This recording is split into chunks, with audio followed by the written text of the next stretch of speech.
அன்பு நண்பர்களுக்கு வணக்கம். இன்று ஆகஸ்ட் 25 2 முக்கியமான நாளை பற்றி பார்க்க போகிறோம். ஃபஸ்ட்டு நேஷ்னல் பனானா ஸ்பிளிட் டே. 1904 அமெரிக்காவில் இந்த உணவு முதல்ல அறிமுகப்படுத்தப்பட்டது. ஒரு வாழைப்பழத்தை எடுத்து ரெண்டாக கட் பண்ணி சென்டரில் ஐஸ்கிரீம் ஊற்றி வச்சு அதுக்கு மேலே ஃப்ரூட்ஸ் எல்லாம் வச்சு சாக்லேட் சாஸ் மேலே ஊற்றி அதுக்கப்புறம் வறுத்த முந்திரி மற்ற நட்ஸ் எல்லாத்தையும் சேர்த்து அதுக்கு மேலே ஒரு செர்ரி பழத்தை வச்சு சாப்பிட்டோம்னா அவ்வளோ டேஸ்ட்டாக இருக்கும். உலகம் ஃபுல்லாக நிறைய மக்கள் இது விரும்பி சாப்பிட்றாங்க. அதனால தான் இந்த நாள் கொண்டாடப்பட்டு வருது. நாம் இதை செஞ்சு சாப்பிட்டு பார்க்கலாமா? ரெண்டாவது, நேஷ்னல் பார்க் சர்வீஸ் ஃபவுண்டர்ஸ் டே.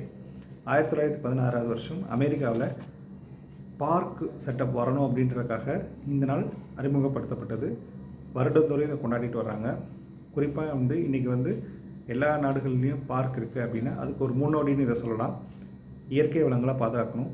எல்லா உயிர்களும் வாழ தகுந்த ஒரு பூமியை நம்ம உருவாக்கணும். நம்மளோட பங்கு நிறையா இருக்குது. நாமும் இயற்கையை பாதுகாப்போமா? இனிப்போடு கொண்டாடுவோம், இயற்கையை என்றும் பாதுகாப்போம். இந்த மாதிரி பயனுள்ள தகவலுக்கு நம்ம சேனல் லைக் பண்ணுங்கள், ஷேர் பண்ணுங்கள், சப்ஸ்கிரைப் பண்ணுங்கள். தேங்க்யூ.